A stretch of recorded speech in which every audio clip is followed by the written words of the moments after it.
how Mr. Mittal will do. And this is the question that came to my mind, when I joined ArcelorMittal in the year 2011. And immediately, there's a book which is written on Mr. Mittal by the title Cold Steel. So all of you must read that book. It's a very interesting book and very nicely written book about the entire saga of Mr. Lakshmi Nivas Mittal.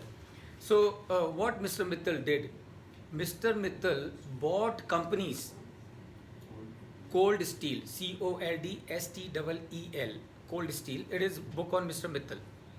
So what Mr. Mittal did, Mr. Mittal bought companies from whom? From the governments. Which company? Steel company. And what was the special about these steel companies? All these steel companies were incurring huge losses. So what Mr. Mittal did?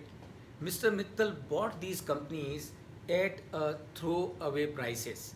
Why at a throwaway prices? Because Mr. Mittal would negotiate with the government of that country. Kazakhstan में खरीदा, Ukraine में खरीदा, Africa में खरीदा, Brazil में खरीदा, Trinidad and Tobago में खरीदा, मैक्सिको में खरीदा. पूरी दुनिया में उन्होंने प्लांट्स परचेज किए और उनकी क्या स्ट्रेटेजी थी? They would buy loss making steel company and they would tell the government, look, today you are incurring every year $1 billion of loss. So you are bleeding. And if you continue to bleed $1 billion, $2 billion, $3 billion every year, your plant will close or may not close, but your government will fall. And why your government will fall? Because of these losses, you will not be able to manage the economy of the country, and therefore it will reflect on your performance and your company will come into trouble. So he would buy all these companies as throwaway prices. Plus, the payment agreement will also be in such a way, deferred payment. So you buy the company today, you don't make the payment upfront, you make the payment in the deferred position. Why? Because see, ultimately, by purchasing your company, which is incurring a loss of $1-2 billion every year, you are not helping me, I am helping you. Yes or no? अगर मैं आपको $2-3 billion का loss होने से हर साल अगर बचा रहा हूँ, तो मैं आपकी मदद कर रहा हूँ, आप मेरी मदद नहीं कर रहे हो.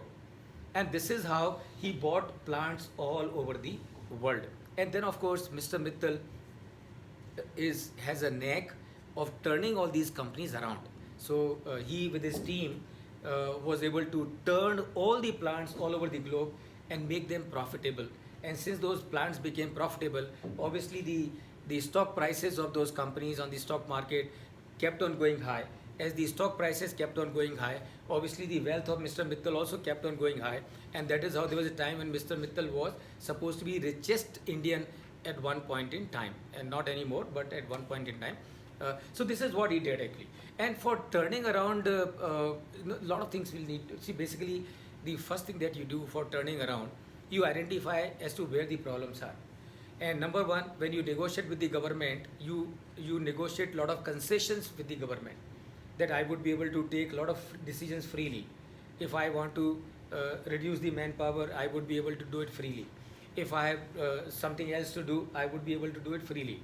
So this is how, and then of course his expertise, his connects all over the globe, he was able to negotiate well and then implement all those steps and thereby turn those companies around and make the entire group extremely profitable and attractive and a Fortune 500 company. Right. So I hope everybody is clear as to what is the relationship between the EBITDA and the valuation. Yes, ma'am.